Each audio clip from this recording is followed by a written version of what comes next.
Ah, Mas Menes po. si Sir Menes. Sel. Okay. Madam Sel, saan po kayo ngayon? Bicol po. Nasa Bicol. Ilang taon si Madam Sel? 38.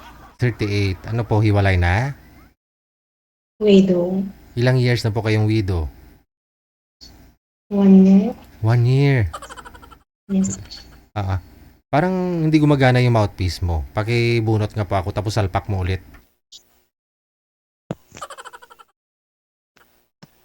Ayan. Okay. Nabaon mo na. Mahina lang. Ganun talaga, no? Siguro hindi gumagana. Byuda po kayo. Ilan po anak, ma'am? 4. 4. Ba't po namatay si mister mo? Anong kinasawi? High blood.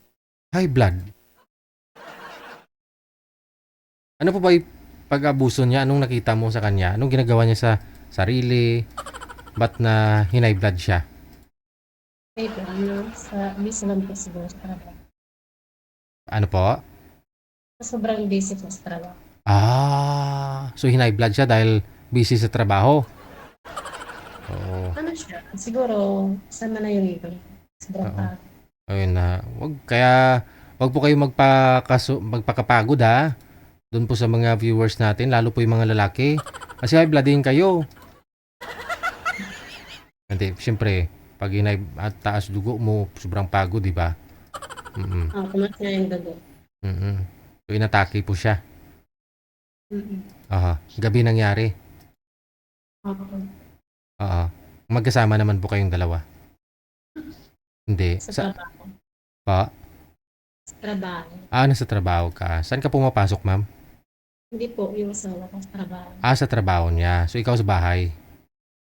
Sa ngayon, ano po trabaho mo? Ano po? Nag-sales lady lang. Sales lady sa Mga damitan po. Kamagin, ma'am? Sa mga damit. Okay. Sa palengke.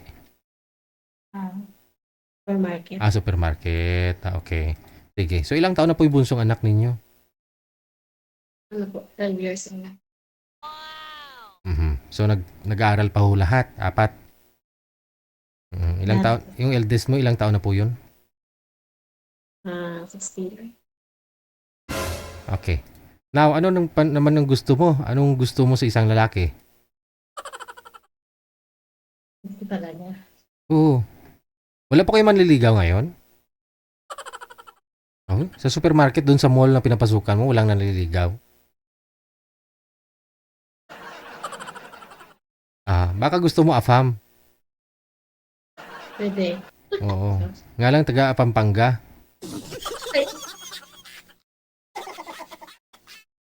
Nasa Bicol. Saan po kayo sa Bicol, ma'am? Naga City. Naga mismo. Okay. Marami tayong viewers dyan sa Bicol, no? Yung kapatid ni mami nga po, nakalimutan ko pangalan nun. Dyan sa Bicol, no? Sige ma'am, hanapan po kita ha. Edad mo, 38, mga 40 pataas, ganon. Okay, sige. Standby sa linya ha.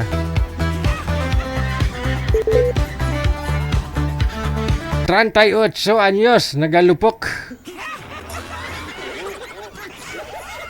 Mga sir, 4 lang naman yung anak Malalaki na kasi grade 4. Yung bunso, no? Hindi na umiinom ng gatas. Baka Red Horse na nga iniinom niyan eh. At least kasama nyo tumagay ba?